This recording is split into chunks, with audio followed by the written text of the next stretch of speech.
Hi everyone, कसे आहात friends? मजेत आहात ना? आम्ही पण मजेत आहोत. तर फ्रेंड्स, आज आहे सॅटर्डे आणि आज बरीच कामं होती. मी कामं आवरलेली आहेत. मॉर्निंगपासून मी कामं आवरलेली आहेत आणि खूप बरं वाटतं. काल मी गेलेली होती दादरला, माझं काम होतं आणि त्यानिमित्ताने मी दादरच्या मार्केटमध्ये मी गेलेली. म्हणजे दादरला तिथेच रेल्वेच्या स्टेशनच्या बाजूलाच मार्केट आहे. फूल मार्केट म्हणा किंवा भाज्यांचं मार्केट किंवा आणि तुमचं फळ मार्केट. इतकी मस्त भाजी फ्रेश मिळाली. मी पण आणली आहे आणि फ्रूट्स पण घेतलेत. फ्रूट इतके स्वस्त आहेत की सांगता सोय नाही. कलिंगड एवढं मोठं 40 रुपीज. पुन्हा ते आपण हे खातो जसं आपलं कलिंगड म्हणा किंवा अदर जे फ्रूट होते ना, ते पण खूप हे होते, म्हणजे स्वस्त होते. मी 2-3 म्हणजे ॲपल घेतली, कलिंगड घेतलं आणि जसं आपला हे असतो ना, गावच्या भाषेत चिबूड म्हणतात त्याला आमच्या, तसं एक प्रकारचं आहे ते एक फळ मी घेतलं. इतकं सुंदर, म्हणजे एकदम असं स्वीट, मस्त असं तयार झालेली फ्रूट्स मिळाली मला. आणि त्यात करून ना मी हे घेतलं, म्हणजे तुम्हाला दाखवते ते फ्रूट्स. मला नाव नाही आहेत, म्हणजे आम्ही गावच्या भाषेत त्याला चिबूड बोलतात. तर आणि ना आम्ही ना गावी ह्याला पावसाळ्यामध्ये ना हे म्हणजे खारे कैरी किंवा पाण्यात घालून ठेवून कैरी खारात घालून ठेवणं किंवा ते सुकवणं आणि त्याचं पावसामध्ये लोणचं बनवणं, हे प्रकार आमच्या गावी चाललेले असतातच, म्हणजे कोकणामध्ये. आणि त्यात करून खारातल्या मिरच्या, म्हणजे मीठ टाकून सुकवलेल्या मिरच्या, आणि त्यानंतर जर आपल्या तोंडी वरण भाताच्या लावायला काही नसेल ना इमर्जन्सी, तर त्यात तेलामध्ये फ्राय करायच्या. इतक्या मस्त डाळीबरोबर लागतात सांगू तुम्हाला, वरण भाताबरोबर खूपच छान. आणि त्या मला ना मिळाला, स्वस्त मिळाला, 2-3 वाटे म्हणून मी घेऊन आली आणि तुम्हाला ती मी आता दाखवणार आहे कसं केले जातात ते. आणि त्यानंतर मी कैरी पण सुकवणार आहे, म्हणजे त्याचं ना पावसामध्ये गरम पाण्यामध्ये घालून ना लोणचं बनवलं जातं. गरम पाण्यामध्ये थोडा वेळ थोडं शिजवायचं ते सुकी कैरी खारातली, आणि नंतर त्यामध्ये फोडणी देऊन गूळ वगैरे घालायचं. खूप छान असं लोणचं बनतं, आंबट गोड. तर आता मी तुम्हाला दाखवते त्या मी जे मिरच्या आणल्यात त्या, आणि त्या कशा केल्या जातात. आणि आता जस्ट मी जाऊन स्वामींच्या मठात पण आली. मस्त दर्शन झालं आज. दादाचं दर्शन झालं. दादा म्हणजे मी दादाच्या मंदिरामध्ये गेलेली, हनुमान दादाच्या. तिथे मी हे दादाला नमस्कार करून नंतर मी माझ्या स्वामींच्या मठात गेलेली. स्वामींचं दर्शन गेलं, तिथे थोडी प्रार्थना केली, नंतर शॉपिंग थोडी केली आणि मी आता घरी आली. आणि आता म्हटलं, आणि तो शॉर्ट पण दाखवते तुमचं. स्वामींच्या मठात मी गेलेली, तो थोडा वेळ भजन केलं, बरं वाटलं, खूप शांतता मिळाली. आणि आता ना मी तुम्हाला खारातल्या मिरच्या आहेत ना त्या दाखवते, त्या कशा प्रकारे, आणि ते सुकायला वेळ लागणार. नंतर नेक्स्ट ब्लॉगमध्ये मी ते दाखवणार तुम्हाला, सुकल्यानंतर फ्राय करून मिरच्या, म्हणजे तेलावर हे करून. तर आता मी तुम्हाला दाखवते की मिरच्या काय करायच्या. मी स्टार्टिंगला सुरुवातीला 1-1.5 वर्षापूर्वी मी ब्लॉग टाकलेलाच आहे, पण तुम्हाला नॉर्मल अशी दाखवते मी काय प्रोसेस असते ती.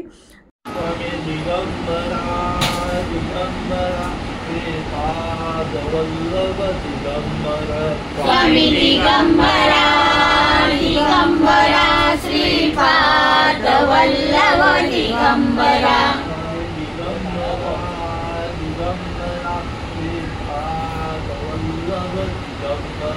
स्वामी दिगंबरा दिगंबरा श्रीपाद वल्लभ दिगंबरा.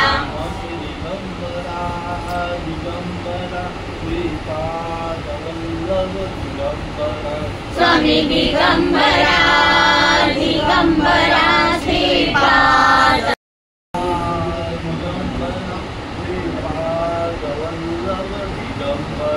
स्वामी दिगंबरा दिगंबरा. हे बघा, हे फ्रूट्स आहे. हे मला ना मस्त 40 रुपीजला 2 मिळाले. मस्त स्वीट आहे. एक मी रात्री कापलेलंच आहे. आणि हे आहे ना, ह्या आहेत मिरच्या. तर ह्या मिरच्या आहेत ना त्या इतक्या मस्त लागतात ना डाळीबरोबर. सांगू तुम्हाला, हे बघा भरपूर मिरच्या मला मिळाल्यात. बघा हे किती रुपयाच्या मिरच्या आहेत माहिती आहे तुम्हाला? 40 रुपीजला दिल्या मला. एवढं पूर्ण टब भरलेला आहे. आता मी काय करणार आहे ते दाखवते तुम्हाला. ह्या ना मिरच्या आहेत ना त्या ह्या बघा मी हे चाकूने ना मध्ये असा कट करून घेणार आहे. माझ्या एका हातामध्ये हे आहे मोबाईल कारण आणि एका हाताने मी करू मी दाखवते कट मारून तुम्हाला 2 मिनटं.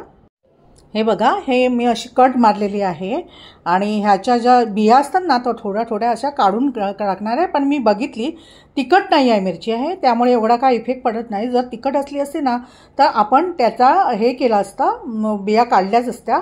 पण मी रात्री थोड्या तळलेल्या मिरच्या. आता हे बघा हे मी मीठ घेतलेलं आहे आणि हे मीठ आहे ना ते मी पूर्ण असं भरून घेणार आहे त्या मिरचीमध्ये. हे बघू शकता तुम्ही, हे बघा हे मी पूर्ण असं भरून घेणार. अशा प्रकारे भरून मी सगळ्या मिरच्या असं 1 ते 2 दिवस तशाच ठेवणार पॉटमध्ये, म्हणजे त्याला चांगली अशी हे लागेल. हे बघा असं मी मीठ भरून घेतलं आणि हे भरून घेतल्यानंतर ते 2 दिवस मी ह्या पॉटमध्येच ठेवणार आणि हे मी देठ काढणार नाही, देठ असेच राहणार आणि हे पॉटमध्ये ठेवल्यानंतर चांगलं मीठ त्याला लागलं जाईल. आणि नंतर मी फॅन खाली किंवा मी आता ऑफिसमध्ये जाते त्यामुळे बाहेर टाकायला मला भीती वाटते, म्हणजे आपण गॅलरीमध्ये टाकून बंद करून कसं जाणार ऑफिसमध्ये. तर मी हे फॅनखालीच वाळवणार. जेव्हा वेळ मिळेल तेव्हा 1-2 ऊन मी मला घरी असेल तेव्हा मी ते सुकवणार आणि मस्त अशा कुरकुरीत बनतात सुकून. आणि नंतर हे आपण डाळीबरोबर फ्राय केल्यानंतर इतक्या छान लागतात. तुम्ही साठा करून ठेवू शकता, म्हणजे बरणीमध्ये भरून ठेवू शकता आणि फावल्या वेळात तुम्हाला आवडीनुसार तुम्ही खाऊ शकता. ह्याची ना हे बेसन लावून भजी पण छान होते, मस्त खूप टेस्टी लागते भजी. रात्री मी बनवलेली थोडीशी. तर आता मी हे मिरच्या करणार आणि कैऱ्याच्या सीझनला मी कैऱ्यांचं पण सुकून ते भरून ठेवणार बरणीमध्ये, म्हणजे आपल्याला लोणचं फावल्या वेळात आंबट गोड असं बनवता येतं. मस्त ना असं म्हणजे मला खूप आवड आहे आणि मी असे वेगवेगळे प्रकार करतच असते फावल्या वेळात. आणि मला जसा वेळ मिळतो ना त्याप्रमाणे मी हे म्हणजे करतच येते घरामध्ये पदार्थ.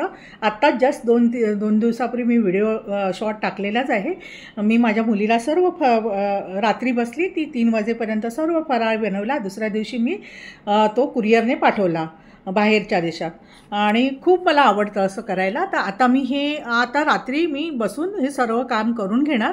उद्या हॉलिडे आहे, म्हणजे संडे आहे, त्यामुळे मी आता रात्री आरामात. आता देवाची पूजा वगैरे झालेली आहे, देवपूजा झालेली आहे, पाहू शकता तुम्ही, दाखवते वगैरे माझी झालेली आहे. हे बघा देवाची पूजा झालेली आहे आणि आता मी वाचणार आहे सुंदरकांड. तर आज शनिवार आहे ना, मग मी आता सगळी तयारी करणार आहे सुंदरकांडची. आणि सुंदरकांड किंवा आपलं जे हनुमान चालिसा असते ना ती रात्री 8 नंतरच किंवा 9 नंतर वाचायला घ्यायची.